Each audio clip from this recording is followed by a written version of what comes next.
space, a brand new chart for the head and for the heart. It's your journey, your tools. Welcome to the Deep Dive. You asked us to untangle, well, one of the most persistent and kind of confusing psychological knots in modern life, the relationship between self-esteem, self-confidence, and self-worth. And it's such an essential topic because, honestly, we are living in this really bizarre paradox. We have this relentless cultural focus on self-optimization, productivity, achievement. Right, everywhere you look. Exactly. Yet at the same time, rates of anxiety and these feelings of deep inadequacy, especially among younger people, they're just skyrocketing. Yeah. It feels like we're trying harder than ever to feel good about ourselves, and somehow the effort itself is actively making us feel worse. That's a really sharp observation. Our source material suggests this failure stems from a flawed architectural blueprint. We use confidence, esteem, and worth almost interchangeably. All the time. We blur the lines, and the consequence is we end up anchoring our entire identity to the most unstable things possible. External metrics, performance reviews, likes on social media. Things outside of ourselves. Right. So our mission today is to clarify this conceptual architecture.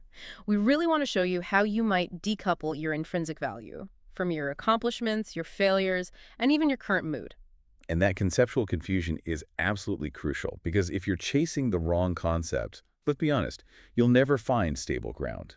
You'll just endlessly confuse, say, a lack of competence in one area for a fundamental lack of value as a person. Yeah. So to cut straight through the noise, we've synthesized a core framework right out of the gate based on the literature.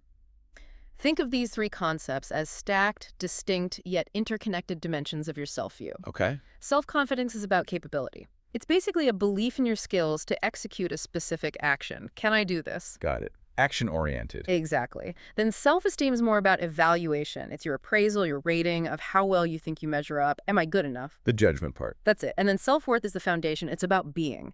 It is your inherent unconditional value just because you exist. Okay, so capability, evaluation, and just being. Precisely.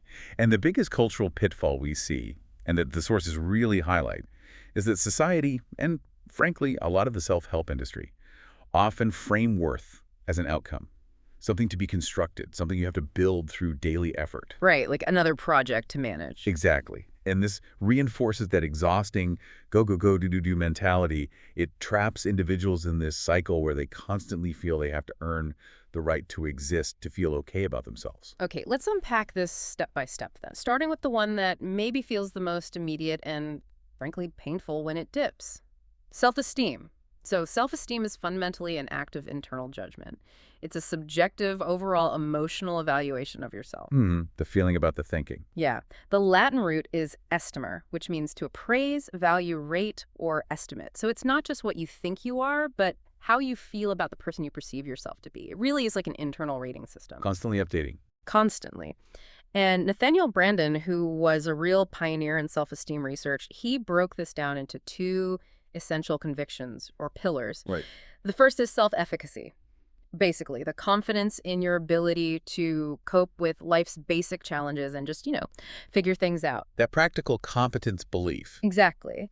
And Branden argued, if you have low efficacy, you show up with this deep discomfort. Whenever you're faced with something new or unfamiliar, it feels threatening. Yeah, that I can't handle this feeling. Right. And the second pillar he identified is self-respect. This internal conviction that you are deserving of happiness, love, and success. Oh, that's huge. It really is. A lack of self-respect is profoundly damaging because it's like the internal voice that allows you to tolerate and sometimes even rationalize mistreatment from others. It basically reinforces that negative internal rating. It tells you, yeah, this is what I deserve, which is just heartbreaking. It is. And to show just how unstable this internal rating can be, we can look at Abraham Maslow's work. He made a really crucial distinction here. Thank you. He noted that what he called lower esteem is derived mostly from external sources, things like recognition, status, public admiration. The stuff we chase. The stuff we chase, exactly. And because this is contingent on factors outside your control, what other people think, what they say, whether you get the award, it's highly fragile. It can be lost in an instant. What we sense. Higher esteem, in contrast, is rooted internally. It comes from genuine competence, personal adequacy, living in line with your values. And that makes it much more stable. So, like, earned respect from yourself almost. Precisely. Mm. A healthy self-esteem, then, is balanced. It means you can look at yourself and realistically acknowledge both your strengths and your weaknesses without completely collapsing into self-criticism or defensiveness. Right. And this is entirely different from that distorted, kind of arrogant state of overly high self-esteem, which isn't secure at all. It's often characterized by feelings of superiority and entitlement. It's more a hallmark of narcissistic tendencies. That distinction about fragility is fascinating. It really raises a question about that paradox we started with. If recognition fuels this fragile lower esteem, are sources suggesting that, say, chasing external success like promotions or getting recognition on platforms like LinkedIn, is that always a sign of low self-esteem? Or is there a way to healthfully integrate that external success? That's a great question, and it's nuanced. It's not that external success is inherently bad. Not at all. It's more about how you process it internally. What does it mean to you? Okay. If you pursue external recognition primarily to confirm that you are worthy of love or respect, to fill that inner void, then yes, you're likely fueling fragile low esteem. Your sense of self is dependent on that next hit of validation. Right, it's conditional. Completely conditional. But if you pursue success because it aligns with your genuine values and competence, Yeah. and you happen to enjoy the recognition that comes with it, well, that can actually feed the stable, higher esteem. The difference is the why. So is the achievement the proof of your value, or is it just an expression of it? You nailed it. That's the core difference. Is it proof or expression? That makes perfect sense. Okay, so if esteem is the rating system, this internal evaluation, where does our actual ability to earn that rating or confidence fit into this picture? Let's talk about self-confidence. Confidence feels much more transactional, maybe. It's less about who you fundamentally are and more about what you believe you can do in a given situation. Spot on. It's about action. It's self-trust, but specifically in the realm of action. The Latin root is fidere, to trust, and it feels very forward-looking, focused on your capacity to handle future challenges. Can I handle this meeting? Can I make this presentation? Yeah, prediction based on past experience. Often. Right. And the key insight here, which you mentioned earlier, is that confidence is highly situational and domain-specific. Massively so. We've all met people who embody this, right? Think of, I don't know, a super successful CEO, wildly confident running a multi-billion-dollar company. Totally in their element. Totally. But then you put that same person in maybe a casual social setting, like a book club with strangers, and they might experience crippling self-doubt and social anxiety. Their confidence doesn't necessarily transfer. Nope. Because the evidence base is different. Confidence is built on specific evidence from past performance in that particular area. Got it. So it needs proof points for that specific skill or situation. Exactly. And this connects directly to Albert Bandura's concept of self-efficacy, that specific belief, I can successfully execute the actions required for this specific task. Not universally, but for this. Right. So confidence is built on really tangible components. Actual competence, which you acquire through, effort, practice, getting clear feedback. The hard work part. The hard work part, yeah. And also emotional resilience. That ability to bounce back from a setback or a mistake in one area and not let it completely contaminate your belief in your ability in another area or overall. Okay, that resilience piece feels really important for keeping confidence from tanking after one failure. Absolutely critical. And now we get to the foundation, the bedrock. Self-worth. This is the layer that ideally stabilizes the entire structure. The one we often forget. And one we often forget or maybe never learn to value. Self-worth is that deep, stable, and this is the critical word, unconditional belief that you are valuable simply by virtue of existing. Wow, unconditional. Unconditional. It is entirely independent of your achievements, your current appearance, whether you received external approval today, how productive you were, all of that. So it's not based on anything external. Or even internal states, like how confident you feel right now. It is the recognition that I am greater than all of those things. It's the fluctuating ratings of esteem, the situational limits of confidence. Self-worth underlies it all. It exists before accomplishment. Before you've done anything to earn it. Exactly. It's inherent. And this is the key psychological shift we need to make. Self-esteem, remember, requires criteria. It leads to that internal dialogue of, okay, I am worthy because I did X, or I feel good about myself because I succeeded. Right, the because. The because. Self-worth eliminates the criteria. It allows you to know deep down, I am worthy, period. No because needed. That sounds beautiful, and obviously that's the goal. But I can hear the critics now. adopting this idea of unconditional worth lead to, I don't know, entitlement? Or maybe just laziness? Like, why strive for anything if my value is already guaranteed? How do our sources address that potential tension? That's a really common and very important misunderstanding. It comes up a lot. Unconditional worth doesn't actually lead to entitlement. Entitlement, if you look closely, is often a sign of deeply conditional worth. How so? The entitled person often desperately needs the world and other people to constantly confirm their unstable high esteem because deep down they don't feel that inherent worth. They demand validation because they lack that inner security. Ah, okay. So it's a compensation, almost. That's often a compensation, yeah. And true self-worth doesn't make you lazy. If anything, it frees you. It frees you to pursue goals that are genuinely meaningful to you, not just goals that feel necessary for psychological survival or proving yourself. So you're motivated by interest or values, not fear. Exactly. You act from a place of fullness, not deficit. And this intrinsic value, this self-worth, is nurtured primarily by two key practices, according to the research.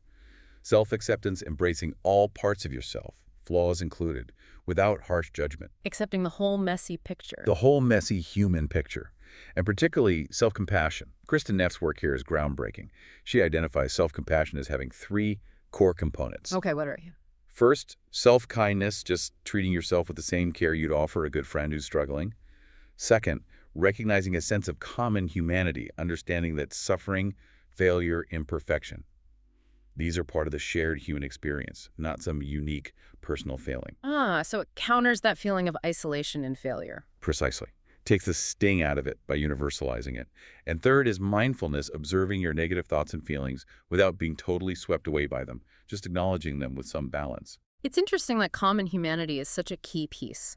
It really actively takes the focus off the individual failure being some reflection of your singular, flawed nature. It's fundamentally decentering the ego in a healthy way. Okay, here's where it gets really interesting, I think.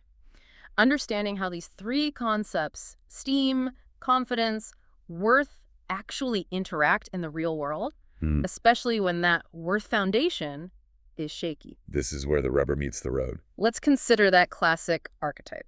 The high-achieving professional who struggles with crushing imposter syndrome. We mentioned a surgeon earlier. Let's go back to her. Okay. She has exceptionally high confidence in the operating theater, right? Backed by years of success, tangible skills. Top of her game, technically. Top of her game. But internally, she harbors these deep feelings of being a fraud, that's low esteem. She's constantly fearing she'll be exposed, found out why. Because the worth isn't there. Exactly, because she lacks that unconditional self-worth. So for her, a single surgical error, even a minor one, wouldn't just shake her confidence in her skill for a moment.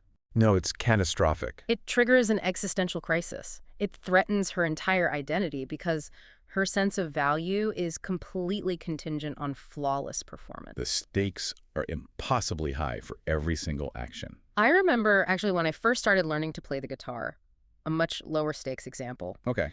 I was pretty confident, maybe overly so, in my ability to read sheet music because I had prior musical training. Right, you had evidence for that confidence. I did. But the very first time I tried to play a slightly difficult song and just completely failed, my fingers wouldn't cooperate.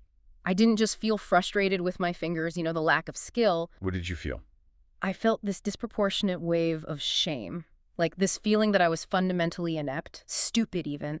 That tiny moment showed me, looking back, that I was totally confusing my current ability, or lack thereof, confidence, with my fundamental value, worth. That is the achievement trap, perfectly illustrated in a personal moment. And those feedback loops, when worth is missing, are so conditional and precarious. Well, confidence can fuel esteem, yes, but only as long as you succeed. The moment you fail, the esteem plummets if it's not anchored. Right. And esteem can enable confidence, because feeling okay about yourself gives you the security you need to risk trying something new. The willingness to be vulnerable. Exactly. But worth. Self-worth is the unshakable safety net. Failure can absolutely shake your confidence. It can temporarily dip your esteem rating for the day. But crucially, if the worth is solid, failure never triggers that existential dread, that I am worthless feeling, because your core value is safe. It's off the table. It's not up for negotiation based on performance. Never. And the crisis we see today, the anxiety, the inadequacy, it's largely driven by this achievement trap, the pervasive, incredibly damaging belief that your worth is conditional upon your performance. And the problem is, This starts really early. You mean in childhood? Absolutely. Developmental psychology research is pretty clear on this. Parenting styles play a crucial role. Authoritative parenting, which combines genuine warmth and support with clear, firm boundaries, that tends to correlate with higher, more stable esteem and resilience later in life. Okay, warmth and boundaries. Yeah, the holding environment. But overly critical, authoritarian, or perhaps neglectful parenting styles, they often instill conditional worth very deeply. They essentially train the child in that damaging equation. When I perform well, when I meet the standard, then I earn love and approval. When I perform poorly or fail, I am unworthy, maybe even discardable. Oh, that's heavy. It is. And this vulnerability learned early on is then massively amplified by the society we live in. Yeah. Our modern work ethic, for instance, often explicitly links personal worth directly to labor, productivity, achievement. Hustle culture. The hustle culture, it fosters this feeling of perpetual incompleteness. You always have to be doing more, achieving more to feel okay. Never enough. Never enough. Then you layer on social media, which is like a hyper-amplifier for conditional worth. It creates the comparison trap, Yeah. right? You're constantly seeing everyone else's curated highlight reels. Right, not their struggles. Never the struggles. And it establishes this potent economy of validation where likes, shares, comments become a form of social currency that directly impacts how valuable you feel day to day. Yeah. It leads to dramatically volatile, externally dependent self-value. Wow. Okay, so childhood patterns get reinforced by work culture and then supercharged by social media. That's a potent mix. It's a perfect storm for conditional worth. And the consequence of getting caught in this trap is severe, psychologically speaking. Like what? Well, first, it leads directly to emotional volatility. Your internal state is constantly on a roller coaster ride, completely driven by external feedback, successes, and failures. Exhausting. Incredibly exhausting. Second, you develop a crippling fear of failure. Because failure isn't just a setback anymore. It's perceived as a direct existential threat to your identity, which naturally stifles any meaningful risk-taking or creativity. You play it safe to protect your fragile sense of self. Because the cost of failing feels too high. Way too high. And ultimately, you're often left with this pervasive feeling of perpetual incompleteness. The goalposts for enough always seem to move just as you approach them. No amount of external success can ever truly fill that inner void left by a lack of unconditional self-worth. That is a really powerful explanation of the why behind so much modern anxiety and the consequences.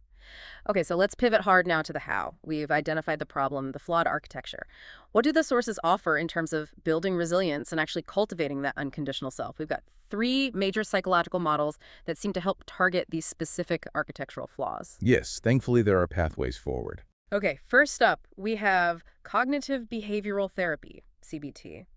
This approach seems to focus primarily on correcting the flawed judgment inherent in low self-esteem. That's a good way to put it. CBT targets the evaluation process. So the goal here is to change the content of those distorted self-critical thoughts that tank your esteem. Right. The key techniques involve, first, identifying cognitive distortions, those common thinking traps like black and white thinking. All or nothing. Yeah, I failed that one presentation, so I am a total failure. Or overgeneralizing, I always mess things up. Personalization, too. It's always my fault. Right, taking everything personally. Once you spot those distortions, what does CBT do? The core technique is cognitive restructuring. Instead of just accepting the negative thought as truth or even arguing with it directly sometimes, you learn to treat it like a hypothesis, something to be examined, tested against reality. Like a scientist of your own thoughts. Exactly. You use tools, often structured thought records, to find actual evidence that supports the negative thought, but also, crucially, evidence that contradicts it. The goal is to arrive at more balanced, realistic, and less emotionally damaging alternatives. CBT is really powerful because it gives you concrete, rational tools to challenge that internal rating system that's making your self-esteem so volatile and painful. Okay, challenging the inner critic with facts. Makes sense. Next, we move into a therapy that seems to address the hyper-focus on action and performance, the domain of self-confidence. This is acceptance and commitment therapy, or ACT. Yes, ACT comes at it from a slightly different, very complementary angle. Oh, so ACT doesn't primarily try to change the thought content itself, right? It's more about changing your relationship to those uncomfortable thoughts and feelings. Precisely. The aim is to increase what ACT calls psychological flexibility. It starts from the premise that, look, you can't always control the content of your mind. weird, sticky, unhelpful thoughts will pop up. That's for sure. But you can control whether you buy into them, whether you let them dictate your actions. So how do you do that? How do you not buy into I'm going to fail? One key technique is cognitive diffusion. It involves learning to see thoughts as just thoughts. Transient words, images, stories passing through your mind, not absolute facts or commands you have to obey. Creating distance. Creating distance, exactly. A practical technique is simply labeling the process. Instead of getting caught in I'm a fraud, you mindfully notice, I'm having the thought that I might be a fraud. See the difference? Yeah, it puts it slightly outside you. Or you can even give your inner critic a name, maybe called the judge or gremlin radio. By naming it, you externalize it a bit and see it as a process, not your true self. This diffusion creates space, reducing the thought's power to undermine your confidence. Okay, diffuse the thought, then what? Then ACT shifts the focus dramatically towards values clarification. It helps you identify your core personal values, what you want your life to truly stand for, independent of outcomes. Like kindness or creativity or courage. Exactly. And then you're encouraged to take committed actions that are aligned with those values, regardless of whether you feel confident or whether the outcome is guaranteed success. So you build confidence not necessarily from a perfect outcome, but from the experience of living authentically, of acting on what matters even when it's hard or scary. So the confidence comes from acting in line with values, not just from succeeding. Yes, it's a very different source of validation. Okay. And finally, the essential piece, it seems, for targeting that unconditional core of self-worth. This is compassion-focused therapy, or CFT. This model feels critical because it goes right after the underlying emotional tone, the shame system, the pain caused by that achievement trap. Absolutely. CFT, developed by Paul Gilbert, understands that deep-seated self-criticism isn't just a thinking error, like in pure CBT. It's often rooted in our threat system. Our survival brain. Our survival brain, yeah. CFT views harsh self-criticism not as a character flaw, but often as a misguided ancient survival mechanism. A flawed self-protection strategy developed by an overactive threat system, maybe trying to keep us safe by preemptively attacking ourselves before others do, or trying to force us to improve to avoid future rejection. Wow, seeing it as a flawed strategy rather than just me being mean to myself, that changes things. It really does. The first step is often psychoeducation. Just understanding the evolutionary and biological basis of self-criticism can reduce shame significantly. By understanding it scientifically, you can begin to relate to that critical part with more understanding, maybe even kindness, rather than just more self-attack. Okay, understanding the why biologically, then what techniques does CFT use? Key techniques are specifically designed to activate the body's soothing system, the parasympathetic nervous system, to counterbalance the threat system. For example, compassionate letter writing. What's that involve? You literally write a letter to yourself about a perceived failing or flaw, but you write it from the perspective of an imagined, perfectly compassionate, wise, and supportive figure. Like imagining what a truly kind mentor would say. Exactly. Expressing deep understanding, kindness, encouragement, and acknowledging the difficulty. This practice literally helps rewrite the internal narrative, replacing harsh criticism with warmth and support, establishing that foundational feeling of worthiness and acceptance. That sounds powerful. It can be profoundly moving. CFT also uses more somatic techniques like soothing rhythm breathing, specific breathing patterns that directly activate the parasympathetic nervous system, physically calming the body's threat response that fuels that deep existential anxiety when you feel you've failed or aren't good enough. It targets the feeling beneath the thoughts. Okay, so calming the body to calm the mind and foster that sense of safety and worth. Precisely. So if we synthesize these three powerful models, it sounds like CBT gives you the rational tools to change the harsh judgments driving low esteem. ACT teaches you how to unhook from the performance anxiety and negative thoughts that cripple confidence, allowing you to act on your values. And CFT provides the deep emotional soothing and corrective experience needed to heal the wounds underlying a lack of self-worth, calming the threat system. They really seem to work together brilliantly to repair that fragile psychological architecture we started with. They absolutely complement each other. Different tools for different layers of the problem. The ultimate takeaway here, from all these perspectives, is that the journey to a resilient self isn't just about building skills or thinking more positively. It's a fundamental paradigm shift. A shift from what to what? It's the conscious and often continuous decision to move away from a life spent desperately trying to earn your worth, to a life grounded in the deep recognition and acceptance that your worth is innate. It was never conditional to begin with. And when self-worth becomes truly unconditional, it is profoundly freeing. It allows you to take meaningful risks, to pursue learning, to face challenges, even to endure massive public failure sometimes. Not because you need to prove your value, but simply because your core value is never ever actually in question. The pressure is off in a fundamental way. The deepest pressure is off. This profound transition from a self that feels it must be constantly proven, constantly validated, to a self that simply is inherently valuable. Well, it's not just the cornerstone of mental health, is it? It's described in many psychological and wisdom traditions as the very basis of genuine self-actualization. It unlocks potential. It really does. We hope this deep dive encourages you, our listener, to pause and maybe gently examine which foundation your own sense of identity is currently resting on. And perhaps, just maybe, try naming your inner critic the judge this week and see what happens. Your tools. It's the strength to build anew. It's the light to guide you through. It's the choice to find your way. Starting here, starting today. And that's our toolkit for today. Thanks for tuning in. Join us next week for a brand new episode, Taming the Tyrant Within 3 Evidence-Based Strategies. You won't want to miss it. Hit that subscribe button now and check out yourjourneyyourtools.com and the app for all the extras. Thanks again for listening, and I'll catch you on your journey next week.